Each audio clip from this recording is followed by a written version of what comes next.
The views and opinions expressed on any program are those of the producers and/or the persons appearing on the program, and do not necessarily reflect the views and opinions of FRC Media, Bristol Community College, or the City of Fall River.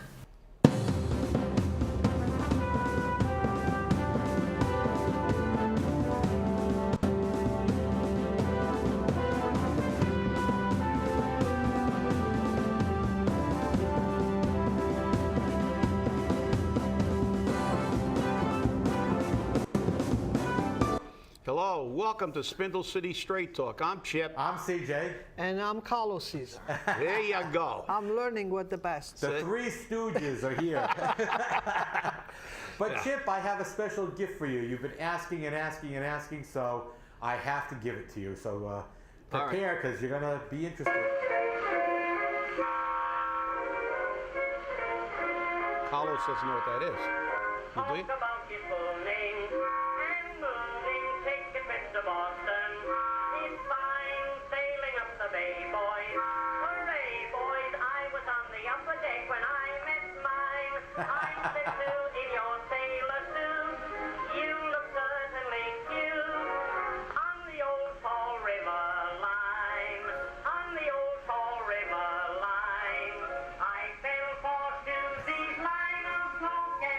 Beautiful, CJ. Hey, you know, we got to bring back a little nostalgia. The old Fall, a little nostalgia. You know something? Not much has changed since the old Fall River line was here.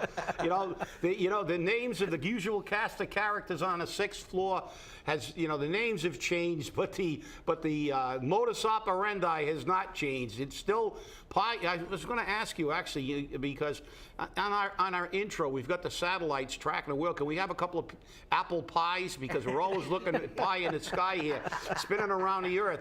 Because again, we're back to the old same old same old. Now the mayor yesterday in the paper said, tourism director. That's just what we need. Not like we haven't done this dance before. Richard Treef, former WSAR radio personality, was a tourism director. We've had tourism directors in the past. When are they going to get it? It doesn't work here. Well, interestingly enough, Captain Clueless did show up last night at the South End Neighborhood Association. Carlos was there, and he actually showed up for his meeting. I was stunned. And interestingly enough, somebody said, why don't you consider getting another grant writer? And he says, that's a good idea. I'll have to think about that. Another job for a friend. Thank you. But it was rather interesting because no matter what you said, there was no answer. And it was always pass the buck to Kathy Ann, pass the buck to Kathy Ann, pass the buck to Kathy Ann. Plausible deniability. And I have, but he was pleased to announce that Rob Betleweski has established residency in Fall River. So, it's nice to see that, we have a new resident in Fall River. He has a residence or he has a P.O. box? Yeah, we don't know. He might rent an apartment, but I will guarantee you he doesn't live there. But well, it's just very interesting. But the thing that really gets me is, we have open meeting law complaints pending against the Solid Waste Task Force for their failure to notify the public of their meetings. And the mayor last night at the South End Neighborhood Association said, and our Solid Waste Task Force is meeting as we speak. And we have this on video, so, and I will take very seriously their recommendation, and I will probably implement it. So if they say privatize, we will do it. Do you know the mayor had no clue that New Bedford does not pay an additional fee for waste management? The residents don't pay an additional fee. It's covered in the taxes paid by the resident. In bygone era in Fall River when that was covered by our taxes. And oddly enough, the mayor didn't even talk. He goes, that's news to me. I never even knew that. And Kathy Ann said, oh yeah, New Bedford doesn't have pay-as-you-throw. They don't pay for that. Mr. Statistics didn't know that New Bedford, a city that he constantly compares us to, didn't have But he said very clear, I run Fall River, I don't run New Bedford. Right. Oh, well, but he wanted to run Fall River, but he wanted to run Fall River like New Bedford when he said, you know, the mayor's got a lot more staff than I do in New Bedford. So, but you know, that's one of the problems. You know, we can't have our cake and eat it too in this world. You know, we have a situation where, you know, this guy was elected to help straighten out the city, and instead of straightening it out, all we've got is more layers and more jobs and no fat cutting. I also heard he said there was no fat in the budget. It's like, really? You want to come in, Sam? We invite you. Come on down here. I'll show you some and fat. This is the thing. He wanted to know where to cut. He goes, would you vote for, and he's asking the neighborhood associations, would you vote for a Prop 2.5 override for police and fire? Of course, we always attach Prop 2.5 to police and fire, as we know. He goes, and you know, we have to cut. That means people will be unemployed. Mr. Mayor, the city of Fall River is not an employment agency. Okay? It's not an employment agency. So why are you even looking at that? What you should be looking at is consolidation of the departments. Okay? Departments that have 4 supervisors, when they don't even need 1, should lose 3 of those supervisors. Well, you know, the problem we have here is that, look, and I'm sick and tired of it. As a guy who lived through the threat of cuts in the fire department all the time, everywhere in the Commonwealth of Massachusetts, whenever there's a Prop 2.5 override, it's always if you don't do this, you're going to lose police and firefighters. And that is the biggest scam in the world, because most of the time it gets voted down because the public is smart enough in most communities to say, well, after you've cut all the fat in the budget, after you've laid off all the dead wood, after we've tightened our belt as much as we can tighten it, then we'll consider a Proposition 2.5. Because the question is never answered. Why are we so short-staffed in fire and police, and how all these new jobs that have been created over the years are still there? But you want us to continually pay extra for police and fire. Well, as in New Bedford, they pay in their taxes to have their trash picked up. We pay for fire protection. We don't pay for a tourism director. We don't pay, listen, it's bare bones. You know what the problem is, and I'm going to say, and then feel free to weigh in, but you know what the problem we have here is? If any one of us here spends more money than we have, we're done. That's it. I call a pizza delivery guy and say, send me a grinder and a pizza, and the guy goes, okay, it'll be $20, and I say, well, I don't really have it because I spent all my money. You know what he'll say? Well, you know, go out and find some cardboard and eat the cardboard, because you know, you're not getting anything. You spent all your money because you're an idiot. You don't know how to handle your money. Well, the problem is government is a pack of idiots, and they spend money like it's an endless pool, and it is, because it's not their money. They mismanage, misspend, malfeasance, misfeasance, nonfeasance, every feasance in the world, and what happens to them? Nothing. You know what they say? Let's get some new fees. Let's get some new taxes. Let's get some more money. You know, it would be nice if we could all say, I'll spend all the money I got and everybody in my neighborhood's money, because I'll go to them and take the money. And this is what's happened to government, and it's got to change. Let me say this. He's very proud of that 70-page release from his committee. And he's very proud to say that what came out from those 70 pages is that we've been spending more than we gain. We know that. We knew that. And everybody did. That's the only thing. That's the only thing that came out of those 70 pages. I mean, I can release tomorrow 100 pages. If I'm going to compare Fall River to Boston and to other towns, that's exactly what's it's on that release list that he did. But and he keeps saying it's so 4 departments, and he mentions he gives an example as a table has 4 legs, and the cuts needs to be cut. The only way they're going to cut it's from those 4. And the message I gave him yesterday on the meeting, and I feel sorry that I have to use other neighborhoods' time because he don't show up on my neighborhood, so it's like I feel bad for that. Point well made, Carlos. Point So well made. I feel bad to use other neighborhoods' time because it's plenty of people there with questions.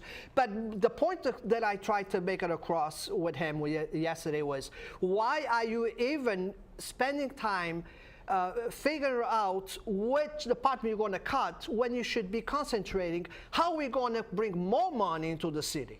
Yeah. I don't think spend less Amazon, money. exactly. I don't think Amazon's going to make the change. I don't think, because at the end of the day, only 300 jobs going to stay in Fall River. If what I told them was, if I give you a barrel of 5-gallon water barrel, and that's the only water you have to spend the whole month. If you see a leak, you're going to seal it because you don't want to lose water. And what's going on with the city is the same thing, is the small business leaving the city. That's money out of the door that's going to be helping us paying for the bills. So every time that the company tries to expand, you need to work. It's not one shirt fits all. Every business have a different different things that asks for, and we need sometimes to change to fit that business so that business don't move out. Well, you're 100% right, Carlos. So that's what he needs to spend time is how can we bring more money to the city? And I told him one more idea. These people that don't pay tax and now they're over $500,000. We should take the buildings out of them, sell it for $1, because that building's going to go back on the tax rolls, okay, and that's money coming into the city. Yeah, but Carlos, you're making way too much sense. We're talking Oh, about government here. Listen, we can have a one-line, one-page report for everybody who's ever gone bankrupt, and it can say, I spent more money than I had.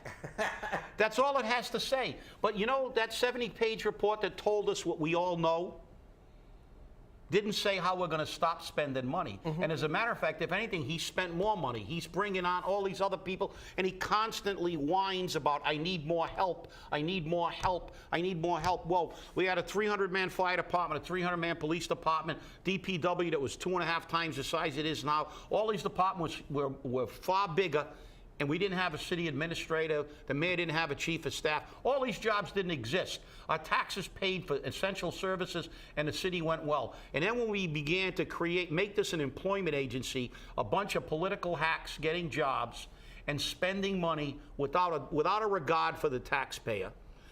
And it's not only, as you said, they haven't grasped the fact that we've said on this show a million times, people need money to go to businesses, to frequent businesses. Mm-hmm. They need money. And the sad part about it is, as you said, Carlos, we're not just losing the businesses that are not being successful because there's no money. We're losing successful businesses because, like the ugly American, the city just made it miserable for him, and he moved to Providence. And now we've got a restaurant, one of the most successful Portuguese restaurants in the city, one of the biggest names in the city. They're contemplating moving out because the city won't let them expand. Damn, what is going on in this city? One of the few businesses that is doing so well, they want to expand, and they're saying no to them. So they're going to move out of the city. What is wrong with this place? That's why I'm saying that we cannot. The time that the shirt fits all, that time it's past. We are in trouble now. We need to make sure that shirt fits that person. Okay? If it's too big, we're going to change it to tie it up.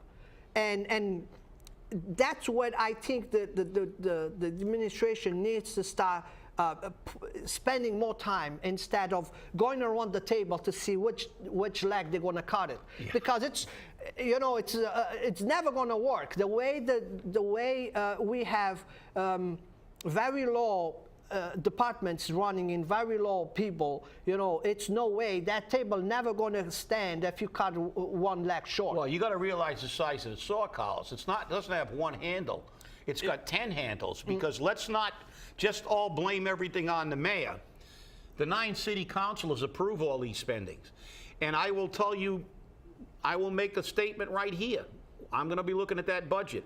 If that budget still has those extra supervisory positions, the money isn't earmarked for public safety, that we're spending money again on a tourism director and all these jobs that are absurd. You know, the bounty was the panacea for everything. The carousel was our tourism, and now it's going to be our ethnic restaurants. Well, I hate to be, and I'm not being negative, I'm being realistic. Look, Portuguese food is great. It's tremendous. But the reality is the majority of people, it's one of the least known cuisines, ethnic cuisines in the country. Unless you come from an area that has Portuguese people drive into the Cape in the summer to go eat seafood or go to Newport to watch the races. Are not going to pull off to eat some food they don't know nothing about. Like Federal Hill, the north end of Boston, yeah, they bring tourists in. Italian food is one of the most popular foods in the United States. You know, Chinese food is everywhere. You know, but Portuguese food, you know, you've got to bring them in and then market to come to the restaurant. They're not going to get off a road. We can't out tourist these places. And the fact is, we've got to stop this insanity. And the problem is that the city council, if they vote for that budget, I will not vote for any city councilor who votes for a budget with this kind of, as the way the budget's looking now, and with these positions in there. And if they're going to tell me we need a 2.5 override, I'm going to be out there. I'll be the first one out on the street with a sign to vote no on 2.5, because it's absolute baloney. There's no reason for it. We're spending too much. We know we're spending too much. And what have they done about it? Absolutely nothing, because guess what? What they say is, go to my neighbor. Well, guess what? We're all stockholders in this community. You know, and I'm pulling my stock. Last night I wanted to just scream out, you know, hey, Mr. Mayor, shared sacrifice. Stop with the 2 people you hired, okay? He couldn't find fat. The budget for city government at Government Center is, I believe it was 10%, he said, Carlos? Was Yes. that what he said? About 10%, okay? You know, the funny part about it is the personnel at that department's been cut in half, yet it's 10% of the budget. Now, why don't you look at each department? You know, somebody who was sitting there said it very clearly. You know, these department heads have a vested interest in keeping their job.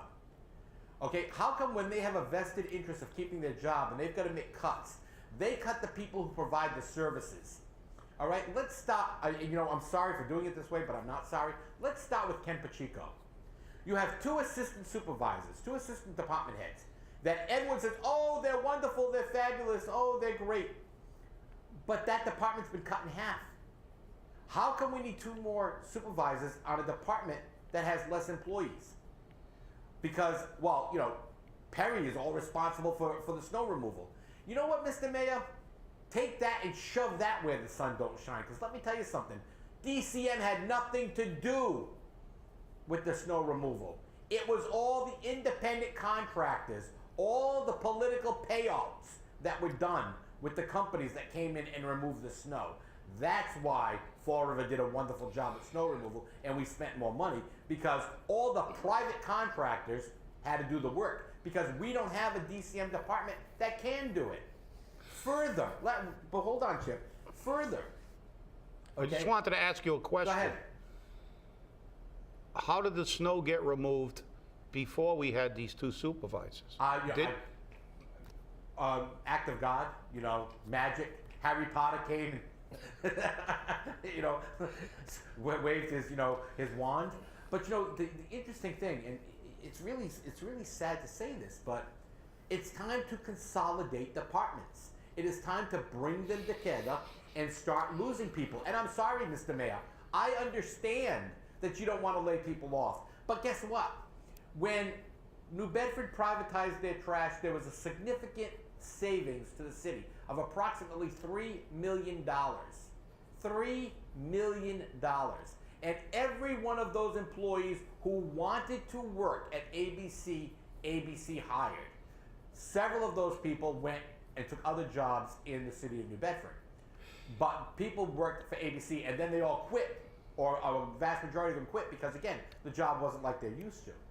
The other problem I have, which the mayor didn't want to address, and, again, doesn't want to address anything, is the fact that the people responsible for the fiascos we're in, all right, like the CSO, ordered by the court, grant paperwork wasn't turned in because the person responsible went on vacation. But we gave him a raise and we gave him a promotion, et cetera, et cetera. And then you look, and I did this deliberately after speaking to him yesterday, and I didn't speak with him as he spoke at me. I looked at the contracts for Waste Zero and the contracts that the city has signed on waste management. Here's something the people of Fall River don't know. Maybe you'd like to know about this. The contract with Waste Zero gives us a 90-day out. Everyone talked about it. Remember, Carlos? They talked about the 90-day out clause? Yes. And guess what? It doesn't exist. There is a 90-day out clause. But on the addendum to the contracts, okay, Waste Zero is not responsible if Fall River makes a mistake or Fall River doesn't do something right, so they don't get an out. And the clauses in the contract are only acceptable if Waste Zero accepts them. So guess what? We entered into a contract where it's only right if I say it's right. Other than that, too bad. Yeah, but the ironic part is that we don't even need, DPW, you have to do a study about privatization versus public, and it's a matter of opinion. But the reality is none of these, there doesn't have to be layoffs in mass, because everybody forgets one simple thing. The two supervisors at DPW, the two new captains and a new lieutenant at the fire department, that both got smaller, yet we have more management. They were all workers. Correct. Before then. So why don't we have a novel idea? If you have less people, you don't normally have more supervisors in private industry. Why don't we bump them back to a worker's position and provide more services to the community and pay them less money, because you don't have that many people to supervise. It is not rocket science, it's politics, and that's the fact. For example, we had a meeting yesterday on healthcare in the city. This city has made $12 million by taking it out of the pockets of the employees in the last 3 years. And Representative Alan Silver put it up on his Facebook page, and one of the first comments was, go to the GIC, you'll save millions of dollars. Number one, that's not correct, because the GIC has been subsidized by the state since its inception, and this year they're going to have to pump $50 million in it to keep that thing solvent, which is, and it's a terrible plan. The city's already saved $12 million in the last 3 years because of health care cuts. It's a MERA program. Where the issue was about prescription drug price manipulation. So this is the whole problem. This is one of the problems we have. Everybody eats the pablum and washes it down with the Kool-Aid. They give you these ridiculous statements like, every dollar you spend on tourism, we get $6. Show me that. As I said on one of the last shows, if that's true, we should have made like $12 million with the Holy Ghost Feast. It's the biggest feast in North America, just about. Every time when Fall River celebrates America, the city still should have about 15 million in the bank from all the Fall River celebrates America, things we had. It's crap. Those kind of things bring in people to a very concentrated area. The vendors in that area make the money. The businesses on the outlying don't make anything. Guess what? Tourism is not the answer in Fall River. Can you market Fall River a little bit? Yeah. But to have a tourism director with a budget to spend hundreds of thousands of dollars advertising to come and eat Portuguese food and look at the hatchet that Lizzie Borden, killed her mother and father with, when you have one of the, as I said, two of the best tourist attractions in the southeastern United States, Newport, Rhode Island, and Cape Cod, within 30 minutes of this community. You have to be insane. And that's the problem with the politicians in this city. They feed the public this pablum and wash it down with the Kool-Aid, and people begin to believe it. Wake up. That's why we're doing this show. Well, here's a real kicker. Carlos, correct me if I'm mistaken, you were there last night, but the Holy Ghost Feast is happening the same week that the powerboat races are happening. And they're happening the same week that the AHA 50th anniversary of Battleship Cove is happening. And we're having the soapbox derbies, which were being a sponsor of one or two cars. So explain to me, A, who is paying for all of this police, fire, and EMS services? 2, how are we going to have enough personnel to cover Kennedy Park, North Park, Battleship Cove, and Borden Light Marina on all the same days? Further, how are we going to handle the traffic? Okay, because it's all in a huge detour. And then to top it all off, we're going to apply for a $44 million grant from the federal government, a Tiger grant, to complete a project we started because we didn't fund it. So where's all this money going to come from to support all of this? Because guess what, Mr. Mayor? The city doesn't have it. I mean, I think they're all great projects. I think they're all great events. But when you don't have the money to support them, who's paying for them? What, Michael Lund? I don't think so.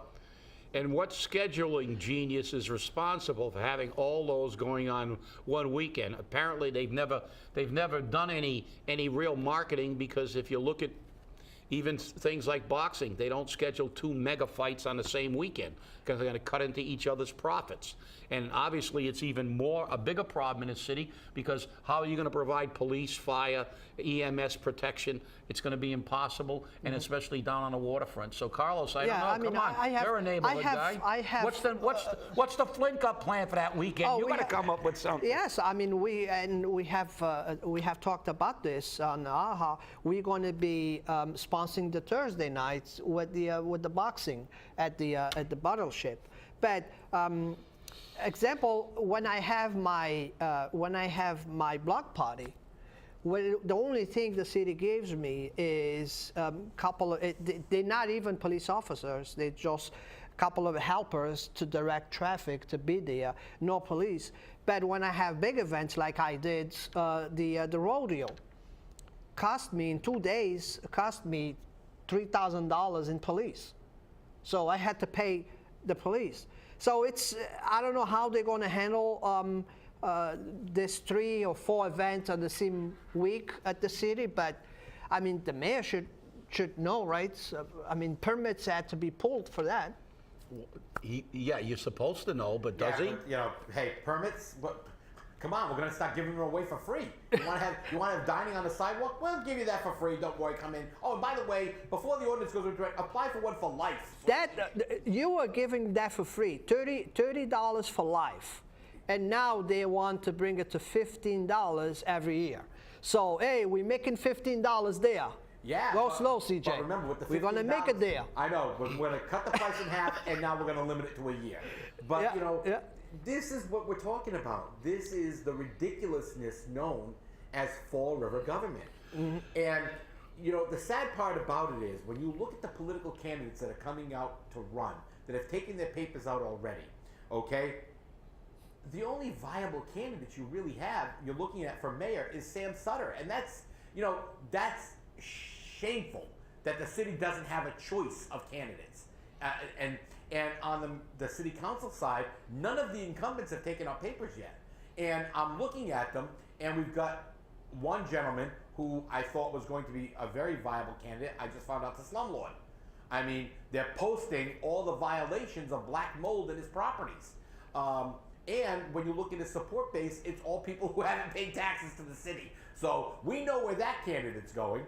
And then you have another candidate who's been out there knocking on the doors, and shaking the trees, and he's doing a really good job. Wow, time's up already. What do you know? And then we have the candidate that's been running for 10 years and for 10 times straight, and they only running to have their names on the paper and eat a couple of free dishes and That's it. That's it. That's what we're going to get out of them. I'm going to AHA because you're sponsoring. I will put my gloves on. Thanks for watching. Thank you. Thank you. Remember, no more taxes. Thanks for watching. We'll see you Wednesday. Yes. On the old Fall River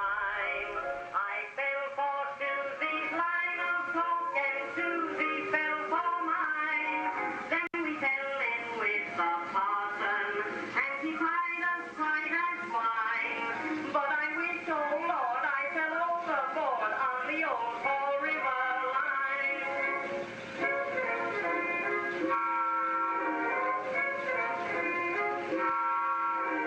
When the boat is landing,